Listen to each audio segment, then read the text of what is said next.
Hello, everyone, and welcome to the Platitude Era podcast. Today, we will be reviewing the movie Christopher Robin, and just a fair warning, when we do our reviews of movies, there are spoilers, so you have been warned. If you want to see the movie first before being spoilered, go check out the movie and then come back to our podcast. Otherwise, if you're not in a hurry to see the movie Christopher Robin, well then, welcome to our podcast. What did you think of the story? I can't believe Thanos killed Winnie the Pooh. So it's all connected into the Marvel Cinematic Universe. Well, you're talking about spoilers. There's no fucking There's no spoilers for Winnie the Pooh, Christopher Robin. Nobody cares. What I felt about He saves the day. The end. Bad things happen. He saves the day. What I felt about the story was a pretty simple, straightforward story. It's about the hardworking dad that needs to find time to spend with his family, and his family can't teach him how to have fun, and it's up to his friends from childhood to teach him how to have fun and how to spend more time with those that matter.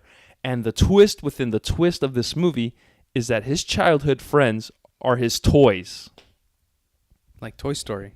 Like Toy Story 3. Mm. You know, the kid grows up and the toys stay the same and they just want more attention.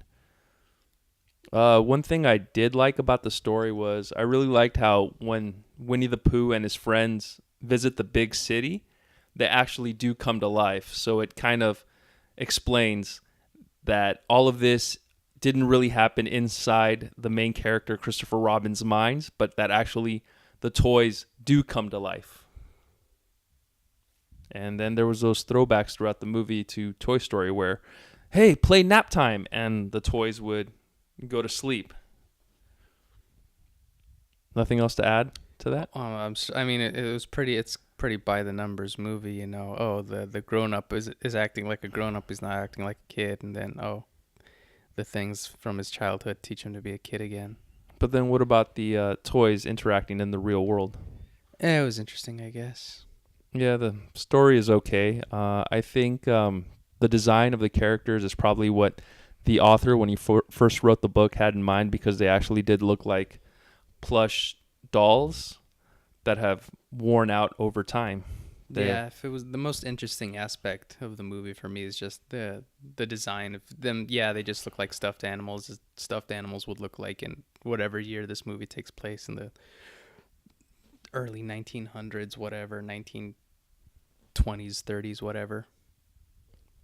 And one of the things about the movie is, what did you feel? I felt that the story was just okay.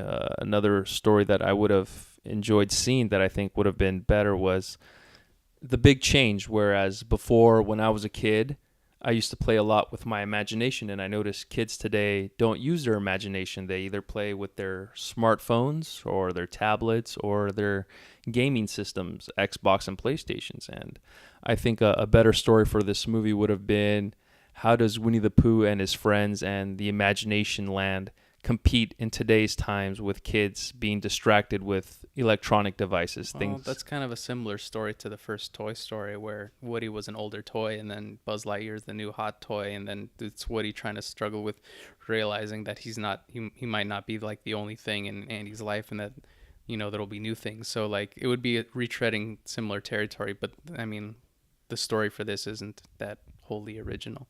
The more interesting, I was never a big Winnie the Pooh fan, but seeing this movie makes me go, oh, I kind of like these characters from Winnie the Pooh.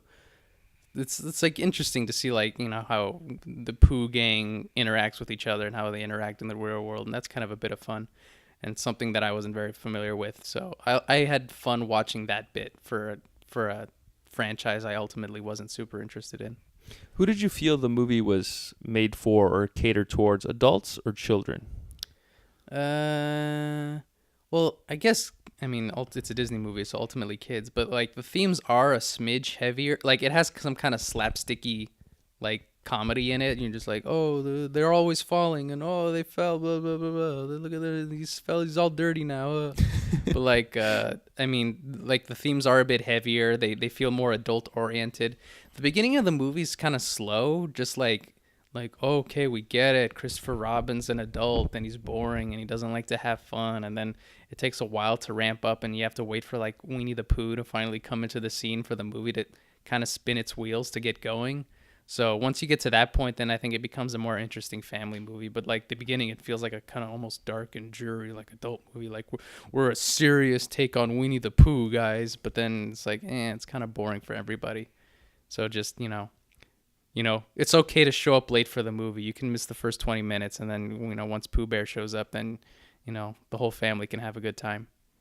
Was there anything else we needed to discuss before we start nitpicking the movie? I'm trying to think as far as analyzing the story and analyzing the movie as a whole before I start nitpicking little details if there's anything else, and nothing else comes across to mind because in my opinion the story is very simple and there's not much to it. Was there anything else you wanted to add before nitpicking? Not really. It's just, hey, like, there hasn't been a Winnie the Pooh thing in a while, so here we go. Winnie the Pooh's back, I guess. Did they have to make this Winnie the Pooh movie to keep the rights instead of reverting? No, Disney owns them. That's absurd. But I mean, just, hey, there hasn't been a Winnie the Pooh thing, and I was probably a snot-nosed teenager when the last Winnie the Pooh thing came out, so I'm more interested in watching this Winnie the Pooh thing, and I can say I like this Winnie the Pooh thing. I remember as a little kid watching the Winnie the Pooh cartoon show. His name's Pooh. And I remember enjoying it. It's very cute. They're all stuffed animals. They come to life. The forest where they live, 100 acres, is very nice. It's a place that I wouldn't mind visiting. This fake CG world. I don't know about you, but I'd rather see Pandora. Thank you very much. I was just thinking about it from watching the cartoon as a kid, but that was a long time ago, and I don't remember very well the episodes. While watching this movie, Christopher Robin, I was trying to think who this movie was made for, and one of the things I noticed in the beginning, it is slow, and it was difficult for me to say, I think this is a movie for kids. I just can't see kids sitting still during this movie. I think kids are allowed to take that 20-minute nap. And then the parents wake them up, give them a shot of that Coca-Cola, and then, they're right back up again. And like, oh, look, Pooh Bear said a funny thing. I felt that maybe one thing they could have done. Eeyore lost his tail. Look, Tigger likes to bounce. One of the things I feel that the movie could have done to appeal more to kids is made the characters look cuter. Winnie the Pooh and his friends just look cuter. They were fine. I'd say the color palette of the movie is really like kind of dreary and like unsaturated, and it kind of makes the movie look a little more boring and kind of sleepy. So I think if they just introduced a little more color, but then I guess it's like 19 whatever's London, so maybe they're kind of going for that kind of overcast look, but I don't know. Sometimes you have to break away from wanting to make a movie look authentic to let's just make the movie entertaining. Yeah, I'm not familiar with this director's work. I think he's had more serious directing roles before, but I don't know. Yeah, this doesn't seem like a kid it doesn't feel like a kid first movie. It just happens to have elements that kids like. Your review for this movie? It's all right.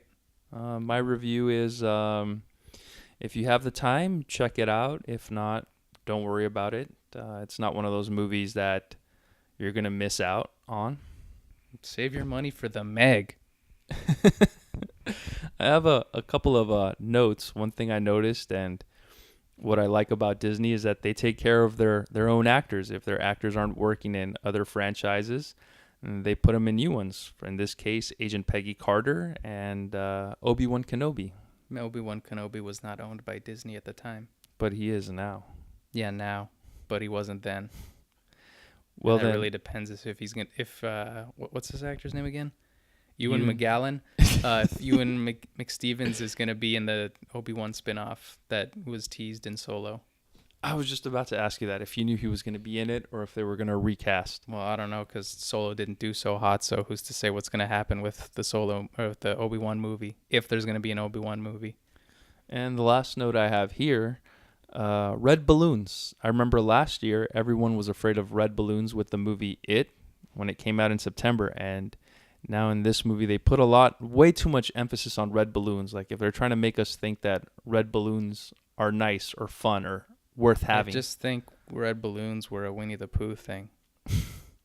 I don't think there's that much behind it. I feel that maybe with the movie It coming out last year, maybe balloon sales went down at Disneyland theme parks. I don't think they did.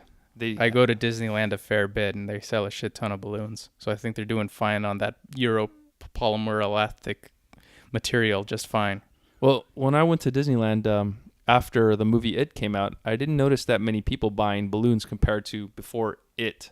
Do you The have movie. the sales numbers on the Disneyland balloons, or are you just making an assumption? No, I'm eyeballing it. Eyeballing it? Yeah. Because I remember before the movie It came out, they had these really cool balloons that looked like the Death Star and looked like characters from the movie. And last time I went, they just had those really basic balloons I noticed when I went to Disneyland, I had these balloons that said, "Not affiliated with the It movie. This is not scary, kids. Don't worry about it." my conspiracy theory is that this movie was a marketing ploy by Disney just to be able to sell more balloons. You know what? I 100% agree with your stupid idea. You're 100% right. I mean- can't believe I never saw it before. Why don't you say more things that you believe in? I mean, think You're about a it. genius. Balloons are very profitable. It's just a little bit of rubber. You heard that right, folks. Stop buying balloons. It's an Illuminati ploy to get you to be scared of clowns. It's just a little bit of rubber and a little bit of air, and they sell it for like what, $5 to $10? It's all a ploy. And that's all we have for today. Thank you very much for listening to our podcast, whether it's on Done with your ass. the YouTube channel or Jesus the Christ. Anchor app. And till next time.